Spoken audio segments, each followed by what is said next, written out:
লাবড়া তো অনেকভাবেই খেয়েছেন, কিন্তু এরকম সহজ অনেকগুলো সবজি দিয়ে লাবড়া জানি না আপনারা বাড়িতে বানিয়েছেন কিনা।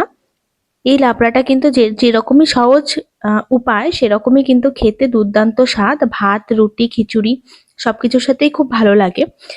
আমি বেশ অনেকগুলো সবজি নিয়ে নিয়েছি এবং যেগুলো আমি কড়াইতে দেব তখন আমি আপনাদের দেখিয়ে দিচ্ছি। আমি একটা কড়াই চাপিয়ে দিয়েছি, তাতে দিয়ে দিচ্ছি বেশ কিছুটা সাদা তেল।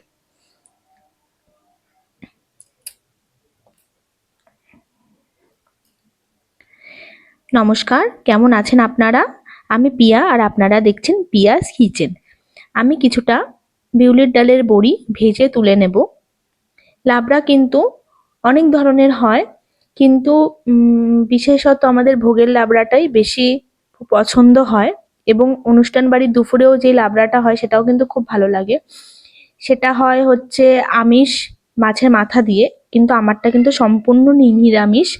যারা নিরামিষ খান এবং নিরামিষ একটা লাবড়া রেসিপি খুঁজছেন তাদের জন্য কিন্তু আজকের এই রান্নাটা।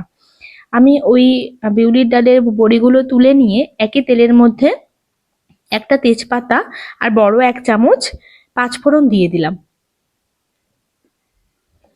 এবার পাঁচফোড়ন আর তেজপাতাটা ভালোভাবে ভাজা হয়ে গেলে আমি একে একে সবজিগুলো দেব এবং তখন আমি বলছি যে আমি কি কি সবজি এর মধ্যে দিয়েছি। আমি দিয়ে দিলাম পেঁপে। আসলে আমার হাতের কাছে যা যা সবজি ছিল আমি সেগুলোই দিয়েছি। আপনারা চাইলে কিছু বাড়াতেও পারেন, কিছু কমাতেও পারেন, সেটা একদমই আপনাদের ব্যাপার। আমি হাতের কাছে যা যা পেয়েছি অনেকগুলো সবজি, সেগুলোই আমি দিয়ে এই লাবড়ার রান্নাটা আজকে বানাচ্ছি। তো আমি পেঁপে দেওয়ার পরে গাজর আর কিছুটা বিনস ছিল সেটাও দিয়ে দিলাম। এবার একবার ভালো করে আমি নাড়িয়ে নেব। আমি এখানে কিন্তু বেশ অনেকগুলো সবজি ব্যবহার করলাম, কারণ লাবড়াতে সবজি একটু বেশি না হলে কিন্তু ভালো লাগে না খেতে। কুমড়োটাও দিয়ে দিলাম। কুমড়ো আর সাদা আলুটা দেওয়ার চেষ্টা করবেন লাবড়াতে, না হলে না একটা যে মাখা মাখা ব্যাপার সেটা কিন্তু কুমড়ো আর সাদা আলু না ছাড়া কিন্তু হয় না। তাই জন্য যাই সবজি দিন কুমড়ো আর সাদা আলুটা কিন্তু অবশ্যই দেবেন। আমি কুমড়ো দেওয়ার পরে একটু ব্রকলি দিয়ে দিলাম, একটু শিম দিয়ে দিলাম। এটাও একটু ভালোভাবে নাড়িয়ে নেব আমি।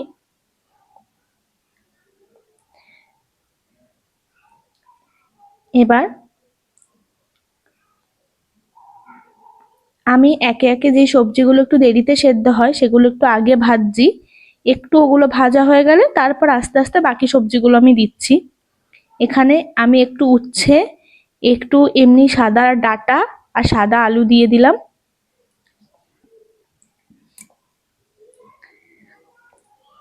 এবার এইগুলো আমি ভালোভাবে একটু নাড়িয়ে নেব। আমি এখানে দু ধরনের ডাঁটাই ব্যবহার করেছি। এমনি নর্মাল যে সাদা ডাঁটা কিনতে পাওয়া যায়, যার গায়ে শাক লাগা থাকে, সেই ডাঁটাটাও আমি নিয়েছি। আবার সজনে ডাঁটা সেটাও কিন্তু আমি নিয়েছি। সজনে ডাঁটা দিলে লাবড়ার তরকারি খুব ভালো হয় খেতে। আর আমি এখানে লাল শাকের ডাঁটা ব্যবহার করছি আর একটু মটরশুঁটি। লাল শাকের ডাঁটা আমি এই কারণেই দিচ্ছি, কারণ লাবড়ার যেহেতু নিজস্ব সেরকম রং নেই, আর যেহেতু লঙ্কার গুঁড়োও দেয় না, তাই যদি লাল শাকের ডাঁটাটা ব্যবহার করেন তাহলে কিন্তু আপনারা দেখতে পাবেন লাবড়ার রংটা কিন্তু দারুণ হয়। আমি এবার স্বাদ মতো দিয়ে দেব নুন আর দিয়ে দেব হলুদ। আমার এই রান্নাটা কিন্তু আপনারা ভাত, রুটি, খিচুড়ি তিনটের সাথেই কিন্তু খেতে পারবেন, চাইলে লুচির সাথেও খাওয়া যায়। কিন্তু এটা কিন্তু খিচুড়ি আর রুটি ভাতের সাথে কিন্তু বেশি ভালো লাগে খেতে। আমি হাফ চামচ জিরে বাটা দিয়ে দিলাম হলুদ দেওয়ার পরে।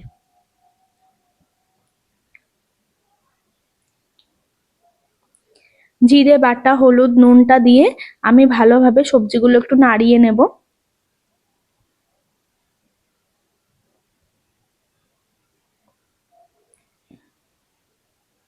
এবার আমি সজনে ডাঁটাটা দিয়ে দেব।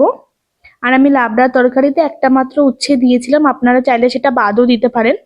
আর আমার কাছে বাঁধাকপির পাতা ছিল, আমি সেগুলোও দিয়ে দিয়েছি। এটাও কিন্তু খেতে খুব ভালো লাগে লাবড়া তরকারিতে। আপনারা এখানে কাঁচকলাও দিতে পারেন, আমার কাছে ছিল না তাই আমি দিইনি।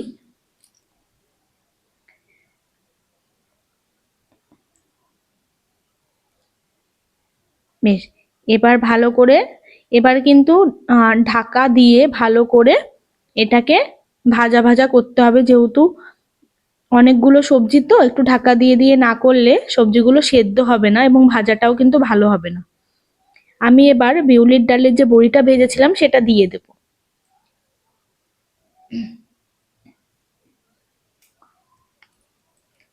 আর আমি একটা গোটা টমেটো রেখেছিলাম কেটে, সেটাও আমি দিয়ে দিচ্ছি এর মধ্যে। টমেটোটা দিলে স্বাদও খুব ভালো হয়, রংটাও কিন্তু বেশ ভালো হয়।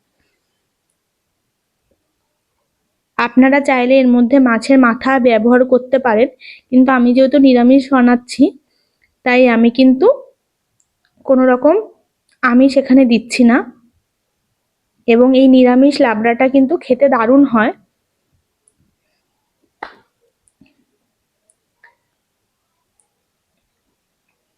এবার আমি একটু ঢাকা দিয়ে দেব, একটু সময় লাগবে হতে। মিনিট 5-7 পর আমি আবার ঢাকা খুলে 1 চামচ আদা বাটা দিয়ে দেব।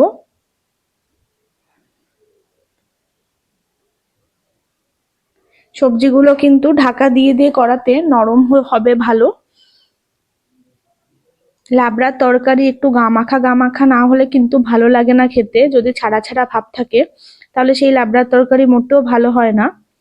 একটু মাখা মাখা হবে, সেটা কিন্তু খুব ভালো লাগে খেতে।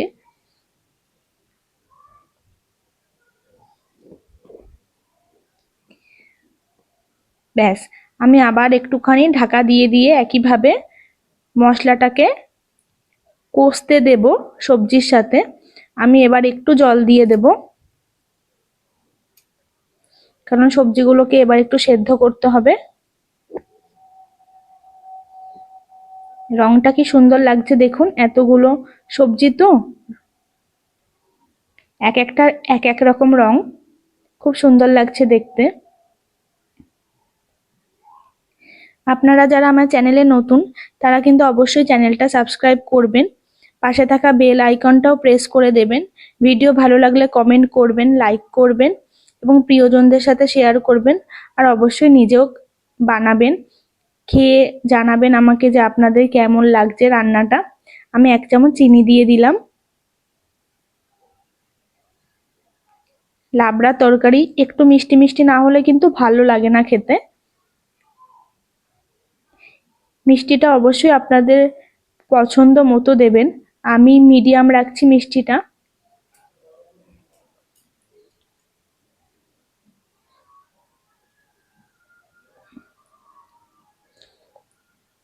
এবার একটু সময় দিয়ে দিয়ে নাড়তে হবে। মোটামুটি সেদ্ধ হয়ে গেছে, আর একটু হবে।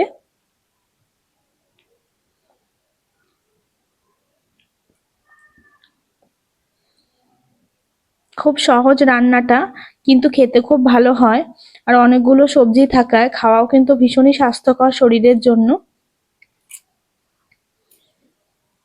এই রেসিপিটা যদি আপনারা বানান অবশ্যই আমাকে জানাবেন যে আপনাদের কেমন লাগলো এই রান্নাটা।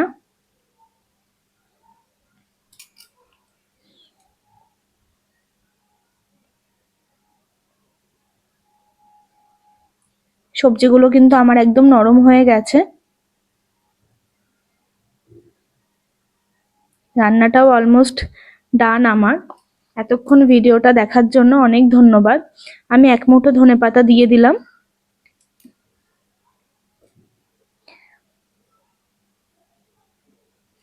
আপনাদের কেমন লাগলো এই রান্নাটা অবশ্যই আমাকে জানাবেন। ভালো থাকবেন, আমার ভিডিও দেখতে থাকবেন।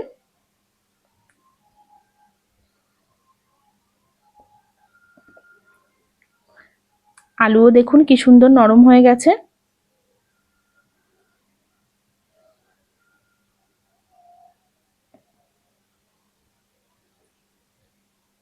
বেশ মাখা মাখা ভাবটাও কিন্তু চলে এসছে। আমাদের রান্না কিন্তু একদম তৈরি। আপনারা সুস্থ থাকবেন, ভালো থাকবেন, ভিডিও দেখতে থাকবেন। নমস্কার।